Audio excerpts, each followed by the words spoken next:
Сәлем баршаңызға достар, біз бүгін пеште пісетін өте дәмді картоптарды дайындайтын боламыз.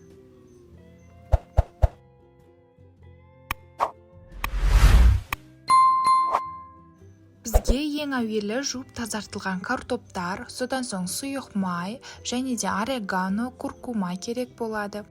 Содан соң қара бұрыш және де паприка, сосын кептірілген сарымсақ, одан соң тұз керек болады. Ең алдымен картоптарымызды турап алатын боламыз. Бір картопты аламыз да ортасынан бір бөлеміз, содан соң оның ортасынан тағы 2-3 бөліктерге бөліп турап алатын боламыз. Барлығын тура осылай турап шығамыз. Құрметті достар, менің каналыма тіркеліп, лайк басып және де комментарий бөліміне алдағы уақытта қандай рецепттер керек, соны жаза отырыңыздар. Және де менің плейлист бөліміме өтсеңіздер, барлық видео жинақталған көре аласыздар.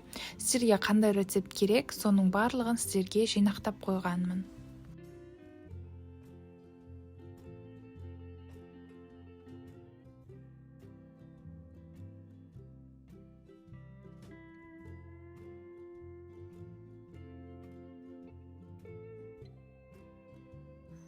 Келесі кезекте картоптарымызға қосатын соус дайындаймыз. Сұйық майдың үстіне куркуманы, ореганоны, паприка, қара бұрыш, кептірілген сарымсақ, тұзды салып, жақсылап тұрып араластыратын боламыз.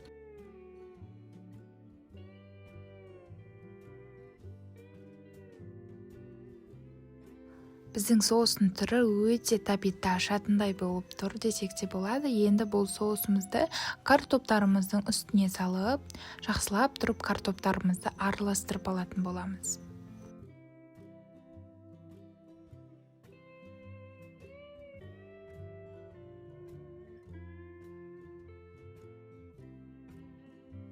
Ендігі кезекте пешіміздің осындай табасын алып, мен астына фольга төседім. Фольга ыңғайлы болады.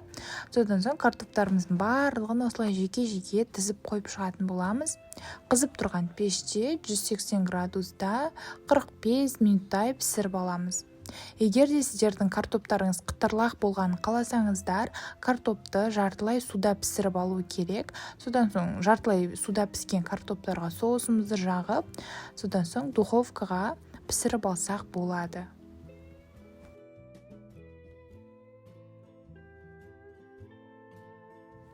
Осымен біздің картоптарымыз дайын болды. Картопты тура осылай жей-берсеңіздер де болады, немесе түрлі тағамдардың қасына қосып жесеңіздер болады. Яғни гарнир ретінде ұсынылса болады. Астарыңыз дәмді болсын, барлықтарыңызға сәттілік. Менің каналыма тіркеліп, лайк басып кетіңіздер. Сіздермен бірге болған Раушан.